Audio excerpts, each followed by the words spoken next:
ಅನುಭವಿಸ್ತಕ್ಕಂತಹ ಮನಸ್ಥಿತಿ ಉಳ್ಳವರು ಇವರಾಗಿರ್ತಾರೆ. ಬನ್ನಿ ಹಾಗಿದ್ರೆ ಈಗ ಈ ನಕ್ಷತ್ರದಲ್ಲಿ, ಈ ರೋಹಿಣಿ ನಕ್ಷತ್ರದಲ್ಲಿ 4 ಚರಣಗಳಿದೆ ಅಲ್ವಾ? ಆ 4 ಚರಣಗಳು ಓ ವಾ ವಿ ವು, ಈ 4 ಚರಣಗಳು, ಈ 4 ಚರಣಗಳ ವ್ಯಕ್ತಿತ್ವಗಳು ಕೂಡ ಸ್ವಲ್ಪ ಬೇರೆ ಬೇರೆದೇ ಆಗಿರ್ತದೆ.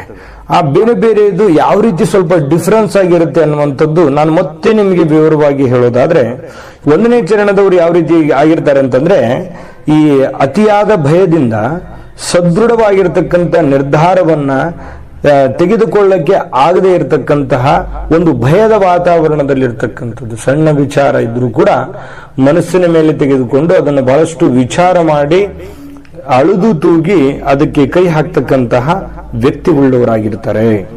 ಆಮೇಲೆ ಈ 2ನೇ ಚರಣದಲ್ಲಿ ಹುಟ್ಟಿರ್ತಕ್ಕಂಥವ್ರು ಯಾವ ರೀತಿ ಇರ್ತಾರೆ ಅಂತಂದ್ರೆ, ಅವರ ಅತ್ಯಧಿಕ ಸೌಂದರ್ಯದಿಂದ ಕಲೆಗಳನ್ನ ಮೈಗೂಡಿಸಿಕೊಳ್ತಕ್ಕಂಥವ್ರು. ಯಾಕಂತಂದ್ರೆ ಶೃಂಗಾರ ಪ್ರಿಯರು, ಯಾವತ್ತಿಗೂ ಸೌಂದರ್ಯಕ್ಕೆ ಬಹಳಷ್ಟು ಗೌರವವನ್ನು ಕೊಡ್ತಾರೆ. ಅದು ಅವರ ಸೌಂದರ್ಯ ಇರಬಹುದು, ಬಾಹ್ಯ ಸೌಂದರ್ಯ ಇರಬಹುದು, ಬೇರೆಯವರ ಸೌಂದರ್ಯ ಇರಬಹುದು.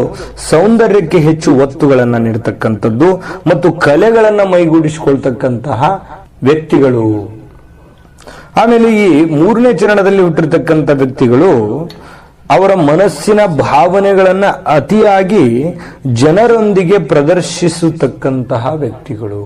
ಯಾಕಂತಂದ್ರೆ ಅವರ ಮನಸ್ಸಿನಲ್ಲಿ ಏನಿರುತ್ತೆ ಅದನ್ನ ನೇರವಾಗಿ ಹೇಳ್ತಕ್ಕಂಥದ್ದು, ಅದನ್ನ ಮುಚ್ಚುಮರೆ ಮಾಡತಕ್ಕಂತ ವ್ಯಕ್ತಿಗಳಲ್ಲ.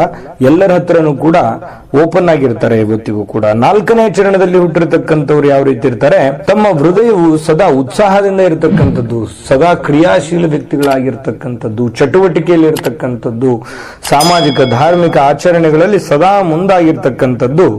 ಈ 4 ಚರಣಗಳ ವ್ಯಕ್ತಿತ್ವಗಳು ಈ ರೀತಿಯಾಗಿರ್ತದೆ ವೀಕ್ಷಕ.